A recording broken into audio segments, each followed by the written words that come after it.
आज हम बात करने वाले हैं बिटवीन और अमंग की, जिसके बारे में अक्सर गलत पढ़ाया जाता है कि बिटवीन दो लोगों के दरमियान इस्तेमाल होता है और अमंग दो से ज़्यादा के दरमियान इस्तेमाल होता है। लेकिन इंग्लिश में ऐसा कोई रूल नहीं है।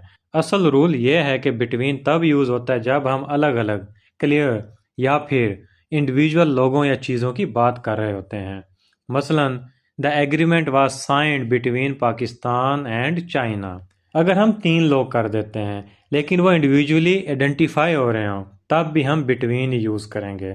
मसलन, the money was divided between Ali, Ahmad and Bilal. यहाँ पे तीन लोग हैं लेकिन हर एक को इंडिविजुअल शो किया गया है, इसलिए बिटवीन लगाएंगे यहाँ पे। अब बात करते हैं अमंग की।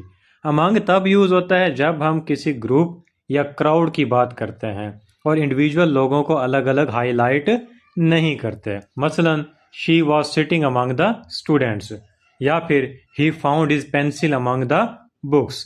यहाँ पे बात एक ग्रुप की हो रही है, किसी एक या दो शख्स की नहीं हो रही। तो अब याद रखिएगा कि जो बिटवीन होता है ये इंडिविजुअल लोगों को शो करने के लिए होता है, जो अमंग होता है वो ग्रुप की शक्ल में शो करने के लिए होता है। दो या तीन लोगों वाला रूल इसमें नहीं होता। अब आप बताइए, she was standing dash a crowd, इसमें बिटवीन आएगा या फिर अमंग?